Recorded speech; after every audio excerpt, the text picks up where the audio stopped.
Wakulima wa mpunga katika eneo la Awasi wameiomba serikali ya kaunti ya Kisumu kukamilisha mradi wa usambazaji wa maji ya umwagiliaji, wakisema mradi huo umekwama licha ya kutengewa shilingi milioni 3.5. We were given 3.5 million so that we can redirect the water to our farms. Unfortunately, they have refused to come back so that we can get enough water, adequate water for our farms. So the rice is already in the farm, but there is no water. Kwa mujibu wa wakulima hao, fedha hizo zilikuwa zimetolewa ili kuelekeza maji kwenye mashamba yao, lakini kazi ilisimama kabla ya kukamilika. Hali hiyo imeacha mashamba ya mpunga bila maji ya kutosha, jambo linaloweka mavuno yao katika hatari. You brought us money here. Let us not be the ladder that anytime you bring money, the project is incomplete.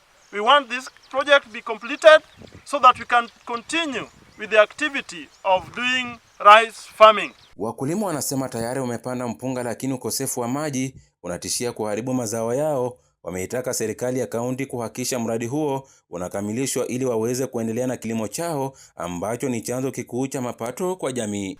Shida yenye tuko nayo ni maji. NCA wetu wamekataa kututengenezea hii damu ndio tupate maji ya kufanya kazi ya mchele. Tangu MCA kuje karibu miaka 5 hapo nyuma, miaka 6, sijawahi muona akikuja hapa. Na daraja ni mbaya, maji hakuna, tumekauka mpaka kwa nyumba, hakuna sabuni, hakuna kibriti. Aidha, wameeleza kuwa huu ndio mradi pekee waliopatiwa katika mwaka huu wa kifedha, na hivyo wanatarajia kuona matokeo yanayoendana na fedha zilizotengwa. This is the thing that we have.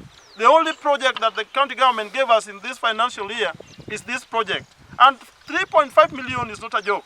It can do something, and we can see as the community these people tried. Wakimwelekezea ombi lao gavana wa Kisumu Profesa Peter Anyang' Nyong'o, wakulima hao wamesema wanahitaji hatua za haraka ili kunusuru kilimo chao. Request the county government headed by the Professor Peter Anyang' Nyong'o, please, you got us poor and you are leaving us poorer.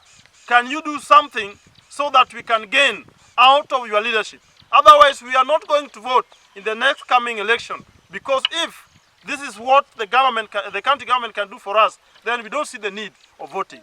Aquinas Shapaya, kaunti ya Kisumu.